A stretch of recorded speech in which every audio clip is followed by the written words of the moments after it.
कभी सोचा है जब हम बाजार से दूध या जूस का पैकेट उठाते हैं तो उस पर बड़े बड़े अक्षरों में शुद्ध लिखा होता है। हमारे लिए इसका मतलब सीधा सा होता है कि भाई इसमें कोई मिलावट नहीं है। लेकिन क्या विज्ञान भी इसे ऐसे ही देखता है? चलिए इसी सवाल की तह तक चलते हैं। और यहीं पर मामला थोड़ा पेचीदा हो जाता है।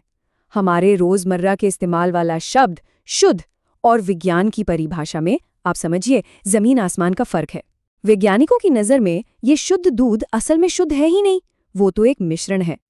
तो सबसे जरूरी बात जो समझने वाली है वो ये है कि विज्ञान दिखावट की नहीं, बनावट की बात करता है। आम भाषा में शुद्ध का मतलब है जिसमें कोई मिलावट ना हो, जबकि विज्ञान में शुद्ध का मतलब है कि उस चीज का हर एक कण मतलब हर एक पार्टिकल केमिकल तौर पर बिल्कुल एक जैसा हो। इसका एक बढ़िया उदाहरण है हमारा साधारण नमक। उसके ढेर में अरबों खरबों कण होंगे, पर हर एक कण सोडियम क्लोराइड का ही होगा। उसकी बनावट एकदम एक जैसी। बस यही है वैज्ञानिक शुद्धता। तो फिर दूध का क्या? अरे दूध में तो पानी है, फैट है, प्रोटीन है, लैक्टोज, मतलब न जाने कितने अलग अलग तरह के मॉलिक्यूल्स का एक जमावड़ा है। इसीलिए विज्ञान इसे मिश्रण कहता है। और लीजिए, हमारी पहली पहेली तो सुलझ गई।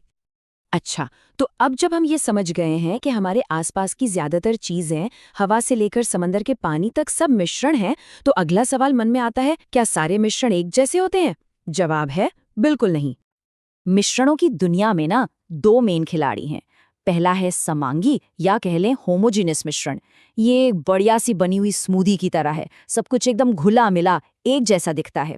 और दूसरा है विषमांगी यानी हेटेरोजीनियस मिश्रण।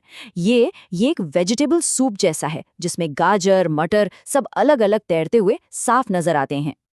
चलिए अब इस सूप और स्मूदी की कहानी को और गहराई से समझते हैं, क्योंकि मिश्रणों की ये जो दुनिया है ना, इसमें भी 3 अलग अलग लेवल है। और इसे समझने के लिए हम एक छोटा सा बड़ा मजेदार प्रयोग करेंगे। तो हमारा पहला बीकर है विलयन का, जिसे हम सॉल्यूशन भी कहते हैं। ये एक समांगी मिश्रण है जिसमें घुलने वाली चीज, मान लीजिए चीनी, उसे कहते हैं विलेय, और जिसमें घोला जाता है जैसे पानी, वो हुआ विलायक।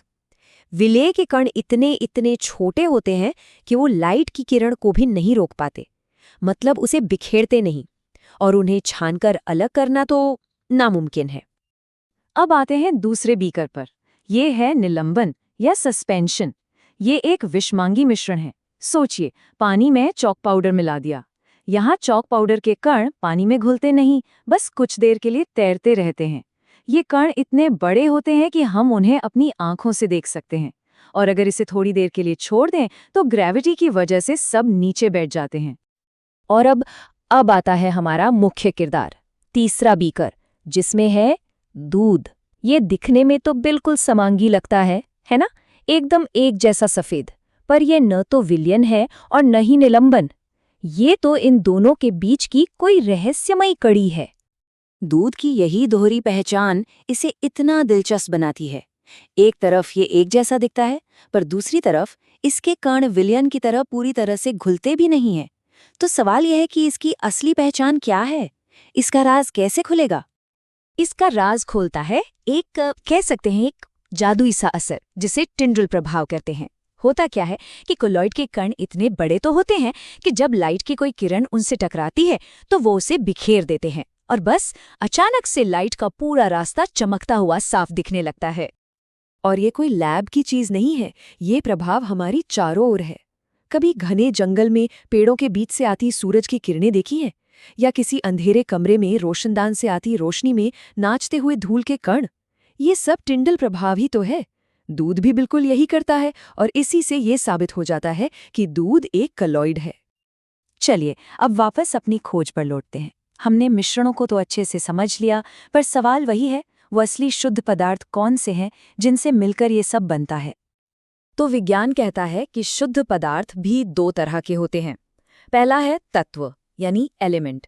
ये पदार्थ का वो सबसे बेसिक, सबसे बुनियादी रूप है जिसे किसी भी केमिकल तरीके से और तोड़ा नहीं जा सकता। मतलब सोना है तो सोना ही रहेगा, आप उसे तोड़कर कुछ और नहीं बना सकते। और दूसरा है यौगिक यानी कंपाउंड। यौगिक तब बनते हैं जब 2 या 2 से ज्यादा तत्व आपस में फिजिकली नहीं बल्कि केमिकली जुड़ते हैं, जैसे पानी H2O, ये हमेशा हाइड्रोजन के 2 और ऑक्सीजन के 1 परमाणु के जुड़ने से ही बनेगा। ये फिक्स्ड रेशियो कभी नहीं बदलता। मिश्रण और यौगिक के फर्क को समझने के लिए ये एक क्लासिक प्रयोग है और बड़ा ही शानदार है। पहले हम लोहे के बुरादे और सल्फर पाउडर को बस मिला देते हैं। ये एक मिश्रण है। आप एक चुंबक लाइए और लोहा आराम से अलग हो जाएगा।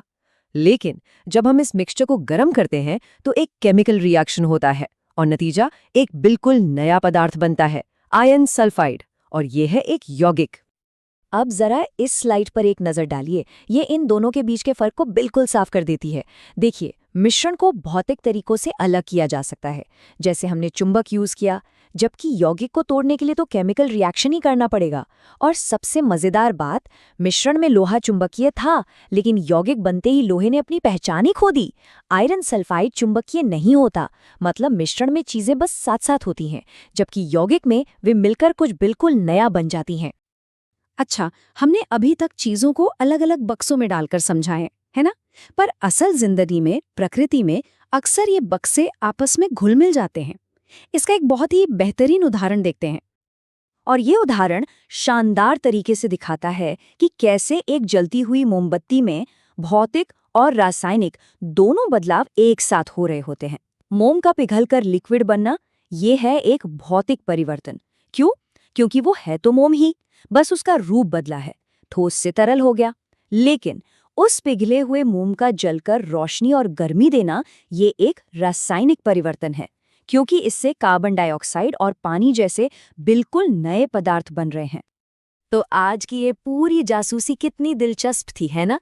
सोचिए, हमने दूध के पैकेट पर लिखे एक सीधे साधे शब्द शुद्ध से अपनी बात शुरू की और कहाँ तक पहुंच गए? विलयन, निलंबन, कोलॉइड से होते हुए तत्व और यौगिक की गहराई तक। हमने देखा कि विज्ञान की दुनिया में हर चीज की एक कितनी सटीक परिभाषा है। तो अब एक सवाल मन में आता है, मोमबत्ती की तरह हमारी रोजमर्रा की जिंदगी में ऐसी और कौन सी प्रक्रियाएं हैं जहां भौतिक और रासायनिक बदलाव एक साथ हाथ में हाथ डाले चल रहे हों? अगली बार जब भी कोई चीज पकती हुई या जलती हुई दिखे तो एक पल रुककर सोचिएगा जरूर, क्या ये सिर्फ अपना रूप बदल रही है या फिर कुछ बिल्कुल नया बन रही है?